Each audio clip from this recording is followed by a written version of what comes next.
और समझूंगा अजय सर आपसे।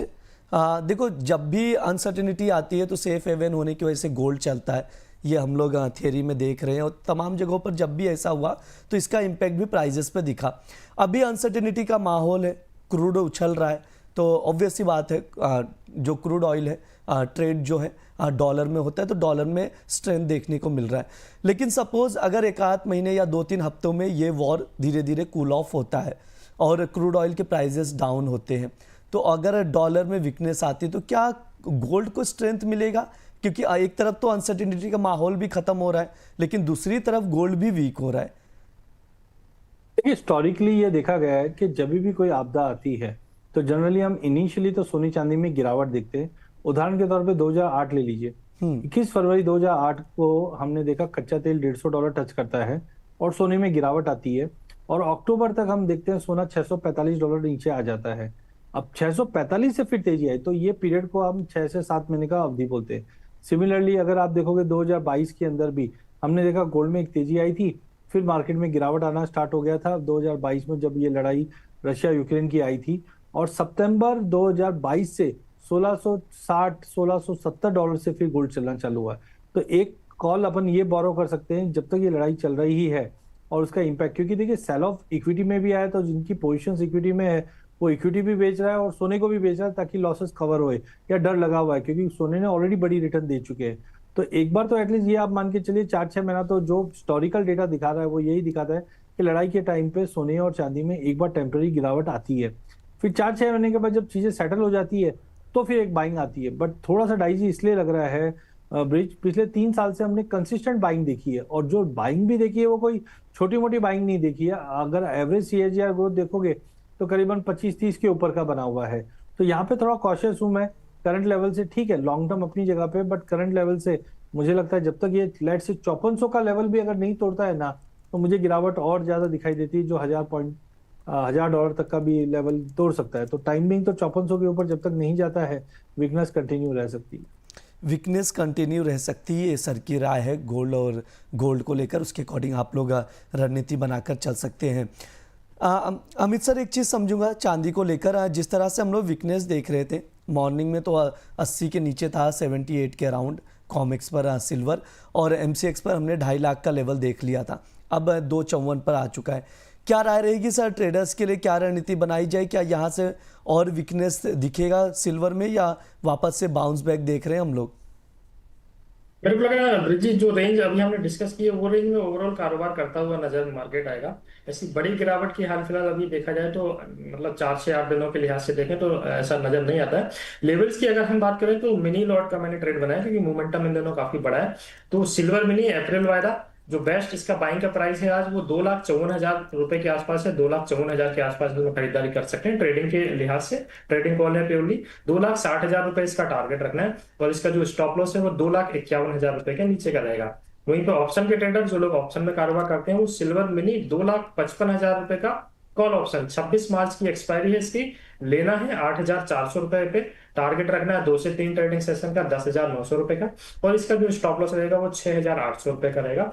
Overall trend favour में है तो बाय ऑन डिप्स की स्ट्रेटजी अपनानी है। रेंज बड़ी है इसलिए थोड़ी सी गिरावट अगर आती है तो लेके काम करना है। वहीं पे इंटरनेशनल मार्केट की अगर हम बात करें तो देखा जाए स्पॉट वायदा अभी नीचे में 78.13 का लो बनाया है, और अभी 79.80 के करीब इसमें अभी कारोबार हो रहा है।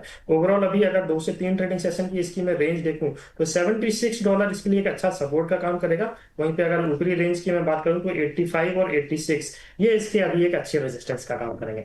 ब्रिज जी, ठीक है, ये सिल्वर के ट्रेडिंग कॉल सर की ओर से दिए जा रहे हैं, आप लोग नोट डाउन करके चल सकते हैं। अगर ऑप्शन के जरिए पोजीशन बनाना चाहते हैं तो सिल्वर मिनी 2,55,000 का कॉल ऑप्शन 8,400 पर लॉन्ग करें, 10,900 तक के टारगेट के लिए 6,800 का स्टॉप लॉस आप लोग ज़रूर लगाएं।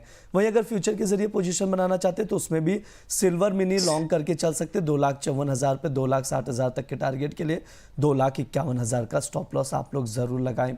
ध्यान रहे मार्केट में अनसर्टेनिटी है, फेड की ओर से क्या कुछ कहा जाता है, क्या फैसला लिया जाता है, तो ऐसे में अगर आप कहीं पर भी पोजीशन बना रहे, किसी भी कमोडिटी में पोजीशन बना रहे, तो स्टॉप लॉस मस्ट है, इस चीज़ का आप लोग ध्यान रखें। अजय सर, आपके क्या व्यू हैं, सिल्वर को कैसे देख रहे हैं आप? देखिए, गोल्ड सिल्वर रेशियो एक ऐसा इंडिकेटर है जो बता देता है कि सोना बढ़ने वाला है या चांदी। इस वक्त ये रेशियो में एक बाउंस आ रहा है, और वो बाउंस मुझे लगता है 70 से 72 के लेवल तक आ जाएगा। और जब भी ऐसा बाउंस आता है तो कहीं ना कहीं चांदी ज्यादा अंडर परफॉर्म करती है।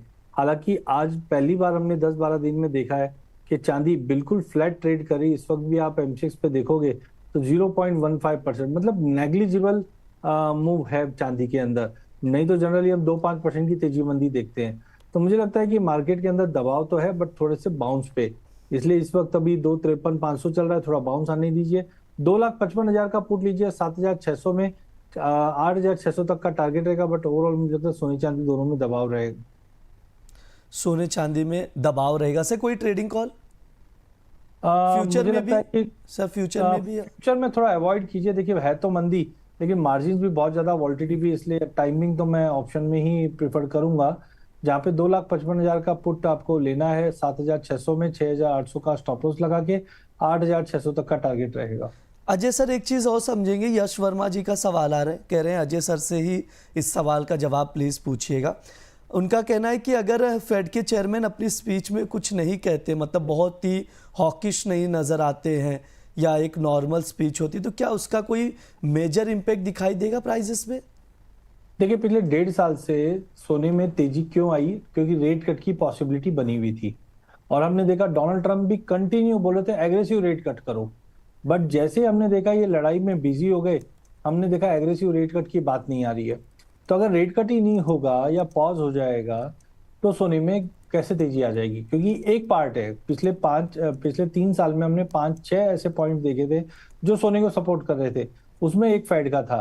तो मेरा मानना है यस, अगर कच्चा तेल जितना ज्यादा 95 या $100 के ऊपर अगर ट्रेड करता है, इन्फ्लेशन बढ़ेंगे, और इन्फ्लेशन बढ़ेंगे तो रेट कट की जो पॉसिबिलिटी और ज्यादा डीम होगी। अब पहले हम लोग भी मानते चल रहे थे कि 2 रेट कट होगा, फिर अब एक हो चुका है, और अब तो मुझे लग रहा है कि अगर $100 के ऊपर ब्रांड कंटिन्यू टिका तो आप ये मान लेना कि रेट पॉज हो जाएगा ये साल के लिए। और कभी भी ऐसा होता है तो जनरली हम देखते हैं सोने में भी दबाव रहेगा, क्योंकि रेट कट की पॉसिबिलिटी पे ही सोना चला है। ठीक है, ये सर की राय। होपफुली यश को उनके सवाल का जवाब मिल गया होगा।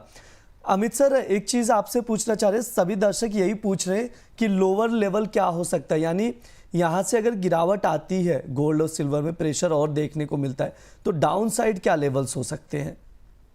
अभी ब्रिज जी ओवरऑल देखा जाए तो जैसा कि अभी हमने जस्ट डिस्कस किया, 2 से 4 दिनों के लिहाज से अगर हम बात करें तो नीचे में गोल्ड का जो एक अच्छा सपोर्ट नजर आ रहा है वो 1,49,000 के आसपास मेरे को नजर आ रहा है। वहीं पे इसका जो रेजिस्टेंस मेरे को नजर आ रहा है वो 1,64,000, 1,65,000। कुल मिला के देखा जाए तो 149 से लेके 165 ये अभी गोल्ड की रेंज लगभग एक हफ्ते की हो सकती है। वहीं पे चांदी की अगर हम बात करें तो चांदी ऊपरी लेवल इसका जो हो सकता है ओवरऑल वो 2,70,000 के आसपास का रहेगा, और निचले की स्तरों की अगर हम बात करें तो नीचे में इसका जो अच्छा सपोर्ट है वो 2,44,000, 2,45,000 की रेंज का रहेगा। तो मेरे को लग रहा है एक हफ्ते की इसकी जो रेंज है वो इन्हीं लेवल्स के आसपास रहेगी ब्रिज जी। ठीक है, ये सर की राय है, उसके अकॉर्डिंग आप लोग देख कर चल सकते हैं लोअर साइड का लेवल। अजय सर इन्वेस्टर्स के बहुत सारे सवाल हैं, फिजिकल में जो ट्रेडिंग करते हैं गोल्ड सिल्वर में, वो क्या रणनीति बनाए और इन्वेस्टर्स क्या करें? क्या ये डीप पे एक बाइंग अपॉर्चुनिटी है, क्या अभी भी और वेट करना चाहिए? देखिए मेरे हिसाब से तो अभी भी मार्केट में गिरावट ही दिखाई दे रही है मेरे को। जब तक ये 5400 के ऊपर नहीं जाता है मुझे लगता है वेट करना चाहिए। और जैसे 2026 का मेरा व्यू है कि गोल्ड और सिल्वर अनलेस एंड अनटिल बहुत ही बड़ा कोई न्यूक्लियर वॉर हो जाए, क्योंकि नॉर्थ कोरिया ने भी मिसाइल छोड़ने स्टार्ट कर दी है, अगर वैसा कुछ नहीं होता है, $5400 के नीचे कंटिन्यू होल्ड रहता है, तो मेरा व्यू मंदी का है। तो आप अभी जो भी बाय करो ये मान के चलो एटलीस्ट 1.5-2 साल आपको रिटर्न नहीं मिलेगा तब भी चले तो बाय करना आप। यहाँ से मुझे नहीं लगता कि सोने में और चांदी में कोई बेटर रहेगा। हाँ टाइम करेक्शन आ सकता है कि हम देख रहे हैं कि 1,90,000 2 लाख पे जाके कंसोलिडेट कर जाए चांदी, और सोना भी करीबन 1,25 से 1,30 के बीच में वो आ जाए। बट हाँ लॉन्ग टर्म डेफिनेटली तेजी रहेगा, बट टाइमिंग ये साल मुझे नहीं लगता, एटलीस्ट 2-3 महीना तो बिल्कुल ही नहीं लगता है कि सोने चांदी में कोई बड़ी तेजी आ जाए।